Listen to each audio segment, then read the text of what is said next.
There are a number of key historical influences that have really radically changed the way we think here in the West. And sometimes I'm convinced that most of us don't really understand where a lot of our ideas come from. So today we're going to start unpacking the important history of Western thought.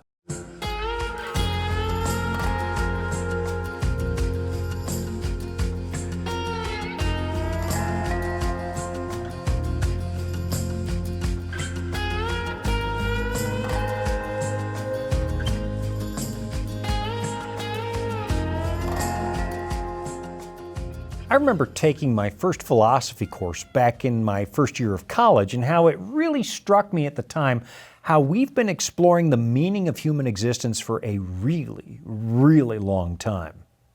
I mean, I guess I shouldn't have been surprised, but here I was, this 17-year-old kid from a really small town who suddenly found himself exposed to some pretty deep thinking, supposedly the wisdom of the ages. And as I looked around the classroom and saw these other kids who also seemed to love what we were studying, I suddenly didn't feel as alone as I used to. I mean, let's be honest, not a lot of high school kids invest any real time exploring the deep existential questions of human existence. And I'd always felt like a little bit of an outsider when I wanted to discuss things that I thought might be more important than 1980s pop culture. And of course, I was the one who was out of step with what normal kids actually think about, at least back in my day. Today, when I look at the alarming rates of teen anxiety and depression, I'm tempted to believe that maybe Gen Z is a little more invested in the big questions of the universe than we were back in my day. Or at least, they seem to be spending more time struggling with the fallout from centuries of bad philosophy.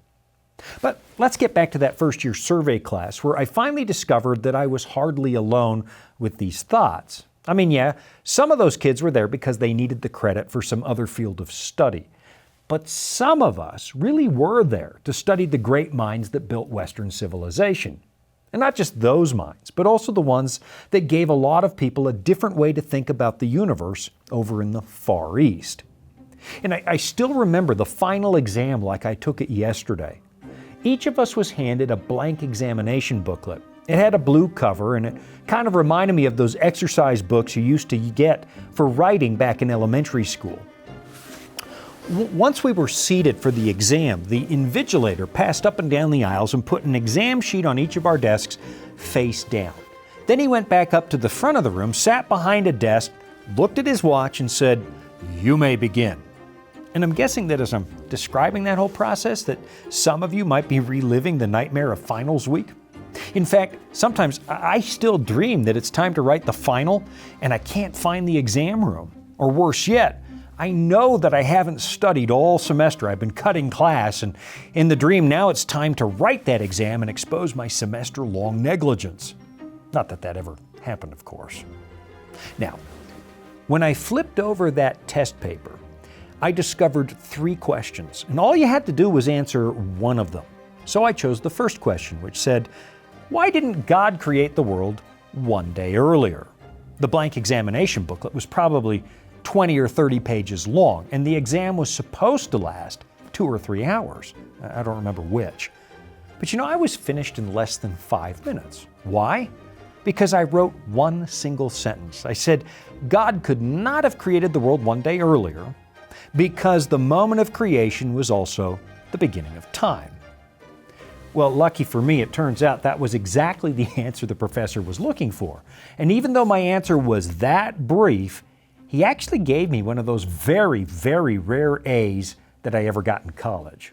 Trust me, I didn't get a lot of those because, like a lot of first-year students, I spent more time goofing off than actually going to class. And don't tell my kids that. I mean, one of them's still in college right now.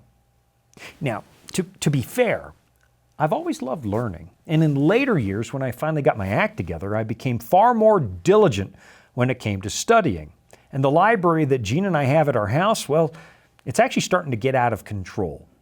But again, let's go back to that first-year philosophy course because I'm actually trying to drive at something really very important. I wish I could find my original first-year philosophy textbook. I know I've got it somewhere. I mean, I never get rid of books. But I can assure you that that book started like almost every survey textbook about philosophy. It started in ancient Greece. And obviously there's a really good reason for that. I mean, Greece really was an important cradle for Western thought. And to this day, names like Plato, Socrates, and Aristotle are practically household words, even for people who've never actually read any of their books. It was the Greeks who formed the philosophical foundation for both their own culture and the Romans who came after them. Other cultures like Persians and the Arabs also tapped into Greek philosophy, and for a while, as Western Europe was sliding recklessly into the Dark Ages, into this deep period of ignorance, it was actually those Eastern cultures who preserved classical learning. And of course, we also know that as Rome itself was starting to teeter and collapse under pressure from the barbarians, the Celts, people in places like Ireland and Scotland, started to collect ancient manuscripts, and they made thousands and thousands of copies. And as a minister, I'd be remiss if I didn't also point out, it was the Celts of the 5th and 6th centuries who also preserved the scriptures, taking copies out across most of Western Europe. So, of course, a modern first-year textbook about philosophy is almost always going to start in ancient Greece. I mean, the very first chapter in Will Durant's well-known book, The Story of Philosophy, starts with this section on Plato and his love for Socrates, another famous Greek thinker who never actually wrote anything down, not that we know of. So Plato, he took Socrates' teachings and worked them into his own stories or dialogues to illustrate what Socrates taught. Now, the other big name would be Aristotle, who is sometimes considered to be the father of modern science. And as I've talked about this subject with folks, most people tend to lean one way or the other. Either you're a big fan of Plato, which I'm not, or you're a fan of Aristotle, where personally, I find a lot more things to agree with. Now, the reason you know all these names, or at least recognize them, is because most of us were taught that the way we think today started with the Greeks. And for the most part, that's true. I'm perfectly comfortable giving the Greeks that kind of credit because they kind of earned it, as long as we remember that the Hebrews also had a massive impact on the way that you and I think. I mean, who's really going to deny that the Bible, the best-selling book of all time, has profoundly shaped the course of our civilization? I mean, just read some of the works of our most successful and influential philosophers over the last, say, 1,000 years, people like Descartes or Thomas Hobbes. And what you're going to find is that they quote the Bible over and over and over and over. Now, that doesn't mean they were dedicated Christians, because honestly, some of them really weren't. But they still referred to the Scriptures about as often as they ever quoted from the Greeks. Now, all that being said, I personally think that most of our first-year philosophy books are really missing a key ingredient, an influence that's hard to deny once you see it. There's another ancient civilization that predates the Greeks, and it's entirely possible that a lot of Greek thinking actually started somewhere else. Of course, students of history in the Bible know that the Babylonians and the Persians were also ancient dominant cultures, well ahead of the Greeks. But there's another one, another civilization also mentioned in the Bible that deserves to be acknowledged. And I'm going to tell you who they are, but you're going to have to wait until I come back from a really quick break. Here at the Voice of Prophecy, we're committed to creating top-quality programming for the whole family, like our audio adventure series, Discovery Mountain. Discovery Mountain is a Bible-based program for kids of all ages and backgrounds. Your family will enjoy the faith-building stories from this small mountain summer camp and town. With 24 seasonal episodes every year and fresh content every week, there's always a new adventure just on the horizon. Let's go back to one of the earliest Greek philosophers, a guy whose name often shows up at the beginning of textbooks. It's Thales of Miletus, an ancient Greek city in the province of Ionia, which wasn't actually in Greece, but in Asia Minor. Thales was important because he was one of the first people in the world to try and reconcile this ever-changing, dynamic world that we live in with some kind of stable underlying principle that would hold it all together. It's the famous philosophical problem of the many versus the one. Thales came to the conclusion that the basic element that holds everything together must be water, which sounds a little ignorant and superstitious to a 21st century mind, but I can assure you that Thales wasn't some kind of simpleton. You'd actually have to study what he said to see why that thinking actually made a lot of sense back in his day. The problem we have with Thales really is that we no longer have most of his writings, and what we do know about him comes from statements made by other people. It turns out that he was one of the first people to break away from using mythology to explain the natural world, and he turned to logic to explain it instead, and it was an important step forward toward the scientific method. But for our purposes today, what I really want you to see is where Thales went to school, because it turns out it wasn't in Greece. Some people believe that his family was actually from Phoenicia, and they later moved to the city of Miletus, but his diploma didn't come from Phoenicia either. I mean, he probably learned some things from the Greeks and the Phoenicians, but that's not really what I want you to see today. It turns out he studied on the other side of the Mediterranean down in North Africa. Here's what the Greek historian Diogenes Laertius says. He, that's Thales, had no instructor, except that he went to Egypt and spent some time with the priests there. Hieronymus informs us that he measured the height of the pyramids by the shadow they cast, taking the observation at the hour when our shadow is of the same length as ourselves. Now, that was pretty clever. He waited until his own shadow was the same length as him, because at that moment, the shadow of the pyramid would be exactly the same as its height. I mean, that sounds pretty simple to a modern mathematician, but this was an age of discovery. And a lot of what these people learned way back then gave us the tools we need to do the things we do today. But now take all that and put it aside for a moment, and I want you to notice where he was when he figured this problem out. In Egypt. Now, reading ancient history can be somewhat problematic. I mean, we really have no way of knowing if all the details found in an ancient book are actually true, because well, we weren't there, and we don't have a lot of corroborating sources. But I have no reason to believe that Diogenes made this up. It wouldn't make sense. And here's what I discovered. A lot of very important Greek thinkers actually went to Egypt to study, which makes sense because Egypt was very ancient and very advanced. And if that's where they studied, that makes for some pretty impressive ties to the story you find in the Bible. I mean, where did Moses, one of the most influential people of all time, get his education? Well, it was in the palace of Egypt, and I'll come back to that in just a moment. What I really want to do before we look at Moses is take a look at just how many notable Greek philosophers studied in Egypt. You probably remember learning the Pythagorean theorem back in grade school. Remember? A squared plus B squared equals C squared. It's how you figure out if a triangle is a right triangle if one of the corners is 90 degrees. Well, it turns out that Pythagoras got a lot of his ideas also in Egypt, where he studied with the Egyptian priests. Another Greek thinker by the name of Isocrates said this, Pythagoras of Samos, who was first to bring to the Greeks all philosophy. Where did he bring that philosophy from? From Egypt.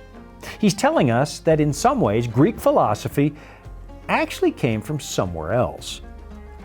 Which brings me to the biggest name in Greek philosophy, or at least one of the biggest names, and that, of course, is Plato.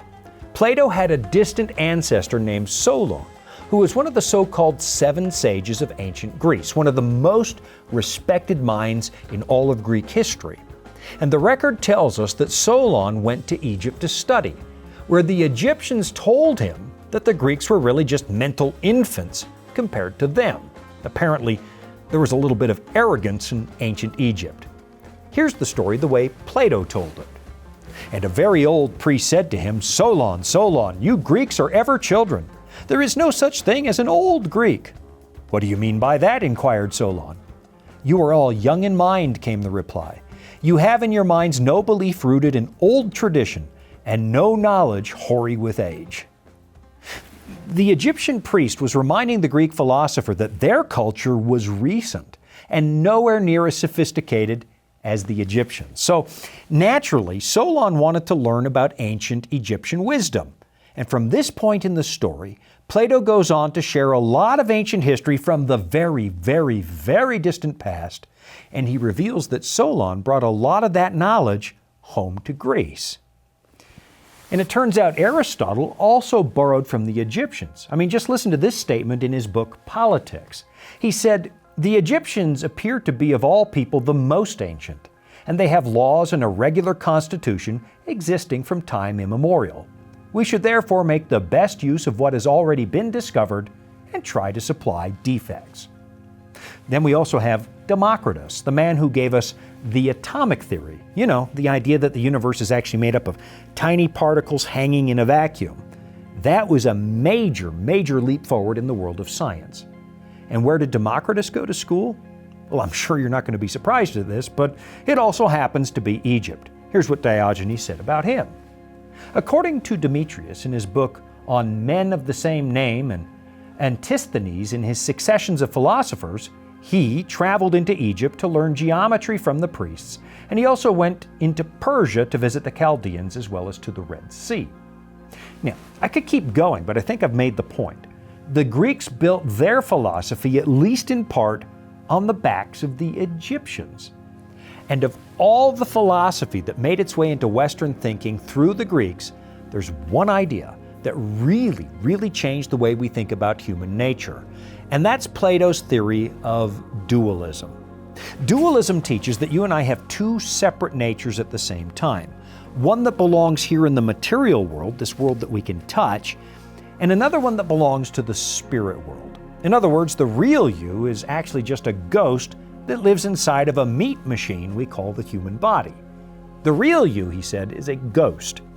The Greeks and the North African Gnostics who borrowed Greek philosophy believed that the physical world was some kind of a big mistake, that some kind of lesser god actually botched the work of creation and ended up trapping us in these miserable physical bodies. The universe, these people taught, was originally a non-material mind that unfortunately ended up congealing and becoming the world we see. And to these people's way of thinking, that development was not a good thing. And it turns out that idea also came from Egypt. And after I take a really quick break, I'll show you what Plato said about the origins of Egyptian thought. I'll be right back after this.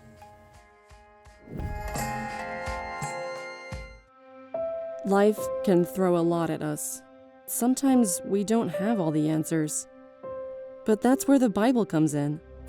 It's our guide to a more fulfilling life. Here at the Voice of Prophecy, we've created the Discover Bible Guides to be your guide to the Bible. They're designed to be simple, easy to use, and provide answers to many of life's toughest questions. And they're absolutely free.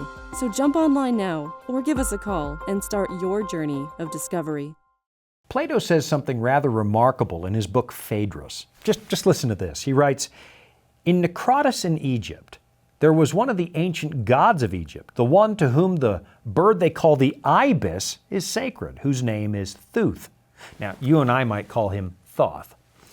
This deity was the inventor of number, arithmetic, geometry, and astronomy, of games involving drafts and dice, and especially of writing. Now, this might prove to be the source of Egyptian learning, an ancient teacher so wise and so gifted that we credit him with all of Egyptian culture. He was so gifted that according to the Egyptians, he eventually achieved divinity, which is why Plato actually refers to him as a god. They say that this guy invented Egyptian hieroglyphics, and he introduced the Egyptian people to the sciences of architecture, astronomy, math, medicine, geometry, and a whole lot more. And then on top of all of that, he gave them the gift of religion. So, the people began to collect his writings, quietly passing them down from one generation to the next, eventually only giving them to carefully selected initiates, a group of intellectual elites who would keep these writings away from the wrong people to protect them from corruption. We think that a lot of his material was actually housed at the famous Library of Alexandria, so it was still in circulation thousands of years after Thoth actually lived. That would also mean, unfortunately, that a lot of it was lost when that library was tragically burned to the ground. But a lot of his key ideas actually survived, and some of them are still in circulation to this day. And I think you might be surprised to discover just how many well-known thinkers have studied those writings, from Leonardo da Vinci, Roger Bacon, and William Blake, to people like Copernicus and Isaac Newton. This guy was so impressive that the Greeks actually gave him a Greek name. They called him Hermes Trismegistus. And a surviving story tells us that one night, this ancient Egyptian thinker was visited by a being of, and I quote, infinite dimensions. "Who are you?" he asked. "I am Poimandres, the nous of the Supreme." Now, the word nous is an old word from classical philosophy that means intelligence or understanding or thought. And what it's supposedly describing is the great cosmic mind, the mind of the universe. You see, the ancients believed that there was a mind in the universe before anything material was created. The whole universe was really just made up of thoughts. And the way the ancient pagans told this story, those thoughts were kind of like waves of energy spreading out from a cosmic mind. And they were so full of life, these thoughts, that they actually became living beings in their own right. Eventually, they transformed into a fine mist, kind of like a cloud of gas. And over time, that cloud of cosmic thoughts became more real and more solid, becoming liquids, and then eventually solids. So the ancient pagans believed that that wasn't supposed to happen. You and I were just supposed to be spiritual disembodied beings, no body at all. And that's apparently where the Greeks got the idea for their dualism. They stole it from Egypt. Which of course brings me back to Moses, because he also went to school in Egypt and he was raised in the Pharaoh's palace. And yet, the first 5 books of the Bible, the ones that Moses wrote, completely contradict the Egyptian and Greek way of looking at the universe. The God of the Bible makes a distinctly physical world and puts distinctly physical beings in a garden, and then he calls it very good. That completely contradicts the pagans, who wanted more than anything to escape this flawed physical existence and ascend to a higher spiritual plane. They wanted to return to that great cosmic mind. So, how do we explain that the Greeks were educated in Egypt, but so was Moses? I mean, why in the world does Moses tell a completely different story? Well, the answer's found in the New Testament book of Hebrews, chapter 11, where the author says this: "By faith Moses, when he was grown up, refused to be called the son of Pharaoh's daughter, choosing rather to be mistreated with the people of God than to enjoy the fleeting pleasures of sin. He considered the reproach of Christ greater wealth than the treasures of Egypt, for he was looking to the reward. By faith he left Egypt, not being afraid of the anger of the king, for he endured as seeing him who is invisible." Okay, so it turns out there is an invisible world, but that's not us. Moses rejected the learning of Egypt to wander the wilderness with the Hebrews, following a pillar of cloud by day and a pillar of fire by night, a phenomenon that Paul says was actually the presence of Christ. He says that in 1 Corinthians chapter 10.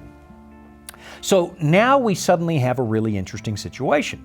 Moses wrote the Torah, the first 5 books of the Bible, which have been a massive influence on the development of Western civilization. But at the same time, a different system of thought that came out of Egypt became another important foundation for the West, thanks to the work of Greek philosophers. I'll be right back after this. Dragons, beasts, cryptic statues.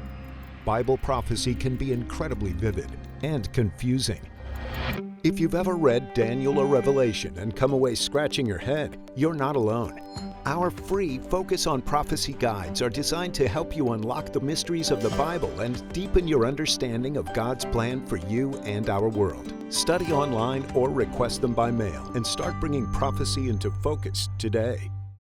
About 100 years after Christ, some of the Christians in North Africa and a few other places attempted to harmonize the biblical worldview with Greek philosophy. What that led to in some cases was Gnosticism, a way of thinking that sounded a lot more Greek than Hebrew. Now, the famous apologist Justin Martyr was not a Gnostic, but he was a student of Plato, and so you already find the teachings of Plato showing up in his work, including a little bit of Greek dualism. Now again, Justin Martyr was not a Gnostic, and we still respect his writing today. He's not considered a heretic. The church actually rejected those Gnostics because they were so far off base. And now I'm talking about books like the Gospel of Thomas or the Gospel of Judas.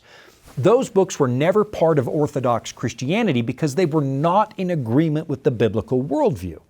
Justin Martyr, on the other hand, is considered an Orthodox Christian for the most part. But when you read his first and second apologies, you suddenly discover a lot of Plato. I mean, he was trained by a disciple of Plato, and his way of thinking about life and death sounds more like Greek mythology than it does the Bible.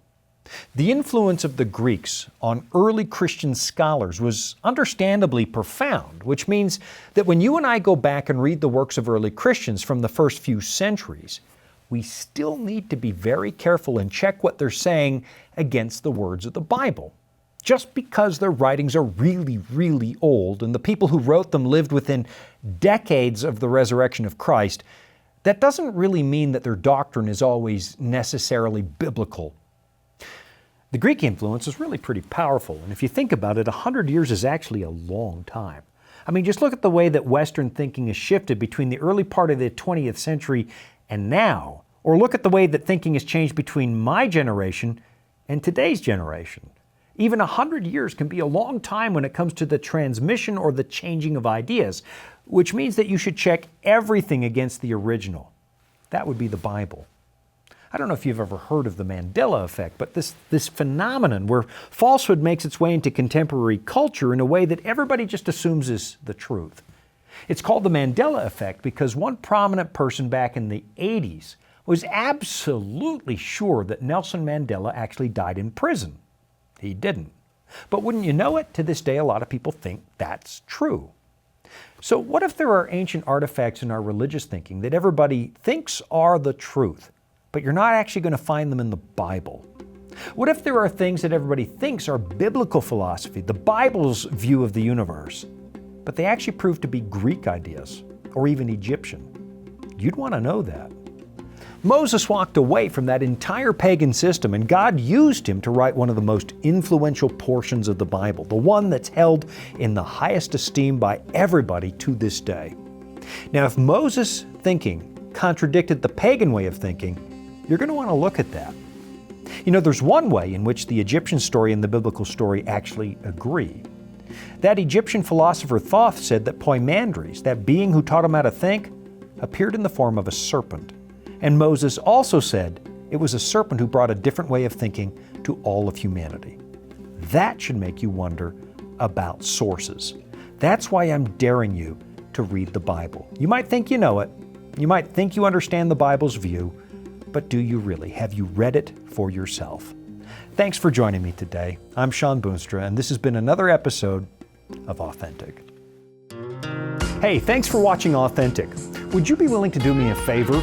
Like, subscribe, and drop a comment. That really does help the algorithm put Authentic in front of more people. And it's free. So go ahead, like, subscribe, and comment. Thank you.